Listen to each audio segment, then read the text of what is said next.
வணக்கம் மக்களே, நான் திவ்யா ரவிக்குமார் மனைமுதல் மால்வரை யூடியூப் சேனல்ல இருந்து இன்னைக்கு நான் ஒரு கதை சொல்ல போறேன். என்ன கதை அப்படின்னு பார்க்கலாம். ஒரு கப்பல் இருக்காங்க. Wife name Sunita, husband name Sunil. இவங்களுக்கு மேரேஜ் ஆகி 10 இயர்ஸ் ஆகுது. 10 இயர்ஸ் ஆகியுமே 2 பேருக்கும் குழந்தை இல்லை. இப்போ 10 இயர்ஸ் கம்ப்ளீட் ஆகும்போது சுனிதா என்ன நினைக்கிறாங்க, நம்ம 10 இயர்ஸ் கம்ப்ளீட் ஆகிறதுக்குள்ளே நமக்கு குழந்தை பிறந்துரும் அப்படின்னு சொல்லிட்டு வெயிட் பண்ணிட்டு இருக்காங்க. இவங்க நிறைய ட்ரீட்மெண்ட்ஸ் நிறைய பார்த்துட்டே இருக்காங்க, நிறைய டாக்டர்ஸ். ஆனால் குழந்தை இல்லவே இல்லை. ஆனால் இவங்க 2 பேரும் பார்த்தீங்கன்னா ரொம்ப அண்டர்ஸ்டாண்டிங்கான கப்பிள்ஸ். ஃப்ரெண்ட்ஸ் ரிலேட்டிவ்ஸ் எல்லாம் என்ன சொல்லுவாங்க அப்படின்னா, சுனிலை வந்து சுனிதாவை டைவர்ஸ் பண்ணிட்டு வந்துரு. வேற சுனிலுக்கு வந்து ஒய்ஃபை டைவர்ஸ் பண்ணோம் அப்படிங்கிற ஒரு மைண்ட் செட்டே இல்லை. ஏன்னா 2 பேருமே ரொம்ப ஹோப்பா இருந்தாங்க, நமக்கு கண்டிப்பா ஒரு குழந்தை பிறக்கும் அப்படின்னு சொல்லிட்டு. அப்போ சுனில் வந்து ஒரு நாள் ஆஃபீஸ் விட்டு வந்துட்டு இருக்கும்போது ஒய்ஃப் வந்து பார்க்ல ஒரு ஆளோட உட்காந்து பேசிட்டு இருந்திருக்காங்க. பேசுறாங்க அப்படின்னா ரொம்பவே க்ளோஸா உட்காந்து பேசிட்டு இருக்காங்க. சுனிலுக்கு பார்க்கும்போது ஃபர்ஸ்ட் டே வந்து ரொம்ப கேஷுவலா எடுத்துட்டு போயிட்டாங்க. அப்புறம் இது நாளாக ஒரு 3 டேஸ் கழிச்சு திரும்பவும் பார்க்கும்போது இதே மாதிரி தான் உட்காந்து பேசிட்டு இருந்தாங்க. அவருக்கு பெருசா வந்து எதுவுமே டவுட் வரல, ஒய்ஃப்டையும் எதுவுமே கேட்கவே இல்லை. அப்புறம் திடீர்னு ஒரு நாள் சுனில் ஆஃபீஸ் விட்டு வரும்போது சுனிதா வந்து அதே மாதிரி ஒரு அந்த பர்சன் கூடயே வந்து கார்ல இருந்து வந்து இறங்குறாங்க. கார்ல இருந்து வந்து இறங்கும் போது சுனில் பார்த்துருக்காரு. பார்க்கும்போது சுனிதாவை வந்து அந்த கார்ல இருந்து டிராப் பண்ணி பார்த்துருக்காரு. அப்போ வீட்டுக்கு வந்துட்டு அவர் எதையுமே அதை ஒய்ஃப் கிட்ட அப்பயே கேட்டிருக்கணும். அதையும் அவர் அப்பவே கேட்கவே இல்லை. ரொம்ப டென்ஷனாவே இருந்திருக்காரு. ஒய்ஃப்ட எந்த ஒரு ஃபீலிங்குமே எக்ஸ்பிரஸ் பண்ணவே இல்லை. சுனில் வந்து ஆஃபீஸ் விட்டு வந்தப்ப பெட்ரூம்ல போயிட்டு தண்ணி குடிச்சிருக்காரு. ஒரு கிளாஸ் ஜார் எடுத்துட்டு தண்ணி குடிச்சிட்டே இருந்திருக்காரு. சுனிதா கிச்சன்ல நின்று குக் பண்ணிட்டு இருக்காங்க. அப்ப சுனிதாவோட போன் வந்து ரிங் ஆகுது. போனை வந்து சுனில் தான் அட்டன் பண்ணிருக்காரு. அட்டன் பண்ணி இவர் ஹலோ சொல்றதுக்கு முன்னாடியே கால் பண்ணவங்க என்னோட வாய்ஸ். இவர் அப்ப யோசிச்சாரு, ஒருவேளை இது வந்து நம்ம ஒய்ஃப் அன்னைக்கு டிராப் பண்ணிட்டு போனாரு அவரா இருக்குமோ, இல்ல பார்க்ல உட்காந்து பேசிட்டு இருந்தாங்களே இதுல யாராச்சும் தான் இருக்கும் அப்படின்னு சொல்லிட்டு சுனில் வந்து நினைச்சிருக்காரு. அப்ப கால் எடுத்து பேசும்போது, ஹாய் டார்லிங், நான் உனக்கு ப்ராமிஸ் பண்ண மாதிரி இன்னைக்கு நான் டின்னருக்கு வந்து உன் கூட வந்து ஜாயின் பண்ணிக்கிறேன். நான் டின்னருக்கு வரேன், எனக்காக நீ சமைச்சு வை அப்படின்னு சொல்லிட்டு அவர் சொல்றாரு. இந்த சுனில் வந்து இதை கேட்ட உடனே ரொம்ப கோவப்பட்டு போனை கட் பண்ணிட்டு வச்சிடுறாரு. கையில வச்சிருந்த ஜாரை கோவத்துல தூக்கி போட்டு கீழே உடைச்சிருக்காரு. கீழே உடைச்ச சத்தம் கேட்டு சுனிதா கிச்சன்ல இருந்து வந்து என்னாச்சு அப்படின்னு பாக்குறதுக்கு வந்திருக்காங்க. அப்ப சுனிதா வந்தப்ப கீழே ஃபுல்லா கிளாஸ் பீசஸ் செதறி இருந்திருக்கு. சுனில கேட்டிருக்காங்க, என்னாச்சு, என்ன பண்ண, ஏன் கிளாஸ் கீழே போட்டு உடைச்சிருக்கணும் போது சுனிதாவை சுனில் வந்து ரொம்ப ஃபோர்ஸா பிடிச்சி கீழே பிடிச்சி தள்ளி விட்டுருக்காரு. தள்ளி விட்டு கீழே தள்ளினதுல சுனிதாக்கு ஒரு பெரிய கிளாஸ் பீஸ் குத்திருச்சு. ஆனா அவர் அதை கவனிக்கல. சுனிதா வந்து மயங்கி கீழே விழுந்துட்டாங்க, கான்சியஸே இல்ல. இவர் பதட்டத்துல போய் என்னாச்சு அப்படின்னு பார்க்க போகும்போது சுனிதா கையில ஒரு லெட்டர் ஹோல்ட் பண்ணிருந்தாங்க.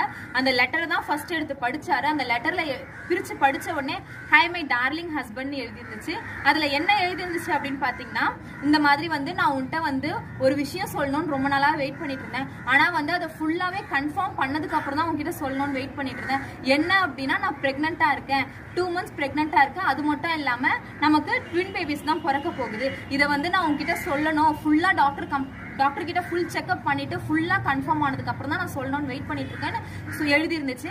அதை பார்த்த உடனே வந்து சுனிலுக்கு ரொம்ப கஷ்டமாயிருச்சு. இது என்ன, இது இப்படி எழுதியிருக்கா, நம்ம கிட்ட எதுவுமே சொல்லவே இல்லையா இது வரைக்கும் அப்படின்னு சொல்லிட்டு. அப்போ நீ இதை யோசிக்கிறியா, எப்படி என்ன ஆச்சுன்னு சொல்லிட்டு. உனக்கு தெரியும் இல்லையா, எனக்கு ஒரு அண்ணா வந்து ஒரு டாக்டரா இருக்காருன்னு சொல்லிட்டு அவரோட கான்டாக்டையும் நான் மிஸ் பண்ணிட்டேங்கிறது உனக்கு நல்லாவே தெரியும். அவரை வந்து ஆக்சுவலா நான் ஒரு நாள் ஷாப்பிங் போகும்போது சூப்பர் மார்க்கெட்ல பார்த்தப்ப அண்ணா கிட்ட நான் சொன்னேன், இந்த மாதிரி ஆயிடுச்சு அண்ணா அப்படின்னு சொல்லிட்டு. அவர் என்ன பண்ணாரு, நான் ஒரு ஹாஸ்பிட்டல்ல தான் ஒர்க் பண்றேன், நீ என்னோட கான்டாக்ட் டீடைல்ஸ் எடுத்துக்கோ, நீ வா அப்படின்னு சொல்லிட்டு அவருக்கு நான் கால் பண்ணி பேசினேன். அவர் தான் வந்து என்ன ஹாஸ்பிட்டலுக்கு கூட்டிட்டு போனாரு. அவரே தான் எனக்கு ட்ரீட்மெண்ட் கொடுத்தாரு. ட்ரீட்மெண்ட் கொடுத்ததுல கன்ஃபார்ம் ஆச்சு. அதனாலதான் சரி உன்கிட்ட சொல்லலாம் அப்படின்ட்டு அவர் இன்னைக்கு நம்மளை பார்க்க வரதுக்காக டின்னருக்கு நம்ம கூட ஜாயின் பண்ணிக்கிறேன்னு சொன்னாரு. இப்போ இவ்வளோ நாள் நீ எனக்கு எவ்வளோ சப்போர்ட் பண்ணியிருக்கேன்னு எனக்கு தெரியும். ஆனால் வந்து இதை நான் உங்ககிட்ட இவ்வளோ லேட்டாக சொல்றதுக்குமே வந்து ஏதாவது ஒரு டைம்ல நெகட்டிவா ஆயிடக்கூடாது அப்படிங்கிறதுனால தான் நான் இதை உங்ககிட்ட லேட்டாவே சொல்றேன். I am sorry for this and I have lots of love for you. நீ வந்து என்னோட லவ் அண்ட் அஃபெக்ஷனை எப்பவும் போல நீ புரிஞ்சுப்ப இந்த விஷயத்திலையும் நான் நினைக்கிறேன் அப்படின்னு அந்த லெட்டர்ல எழுதிருச்சு. இதை பார்த்த உடனே சுனிலுக்கு ரொம்ப கில்ட்டியா ஃபீல் ஆயிடுச்சு. இப்படி எழுதியிருக்கா, இவ்வளோ லவ் பண்ணியிருக்கா, இந்த ஒரு விஷயத்த நம்ம கிட்ட மறைச்சிருக்கா, அது வந்து அவங்க அண்ணா கிட்ட தான் அவ பேசியிருக்கா, ஆனா நம்ம வந்து தப்பா அண்டர்ஸ்டாண்ட் பண்ணிட்டோமே அப்படின்னு சொல்லிட்டு இவர் யோசிச்சுட்டே இருக்கிறதுக்குள்ளேயே அவங்க அண்ணா வந்துட்டாரு. வீடை தட்டிட்டு உள்ள வரதுக்குள்ள வீடு ஃபுல்லாவே அவளை தள்ளி விட்டு இருந்த இடத்துல ஃபுல்லாவே ப்ளீட் ஆயிட்டு இருந்துச்சு. அவளுக்கு சுத்த கான்சியஸே இல்லை. அப்பா சுனிதாவை கூப்பிட்டு போய் ஹாஸ்பிட்டல் அட்மிட் பண்ணாங்க. ஹாஸ்பிட்டல் அட்மிட் பண்ண உடனே சுனிதா வந்து கோமா ஸ்டேஜ்க்கு போயிட்டாங்க. அவங்களோட ட்வின் பேபிஸ் 2மே அபார்ட் ஆயிடுச்சு அப்படின்னு சொல்லிட்டு டாக்டர் சொல்றாங்க. இதை கேட்ட உடனே சுனிலுக்கு ரொம்பவே கஷ்டமா போயிடுச்சு, நம்ம இப்படி ஒரு தப்பு பண்ணிட்டோமே அப்படின்னு சொல்லிட்டு. நம்ம கத்துக்க வேண்டியது என்ன அப்படின்னா நம்மளுமே நம்ம லைஃப்ல இப்படிதான் இருக்கும். ரிலேஷன்ஷிப் அப்படிங்கிறது வந்து ஒரு ஹஸ்பண்ட் அண்ட் ஒய்ஃப் மட்டுமே கிடையாது. ஒரு ஃப்ரெண்ட்ஸா இருக்கலாம், இல்ல ஒரு லவ்வர்ஸா இருக்கலாம், இல்ல நம்ம ஃபேமிலிக்குள்ளேயே கூட இருக்கலாம். நம்ம அவங்கள ஏதோ ஒரு சிச்சுவேஷன்ல தப்பா பார்ப்போம், இல்ல யாராவது ஒருத்தவங்க தப்பா சொல்லி நம்ம கேட்போம். அதை தப்பா சொல்றதோ கேட்கறதையோ வச்சு நம்ம அவங்கள தப்பாவே ஜட்ஜ் பண்ணக்கூடாது.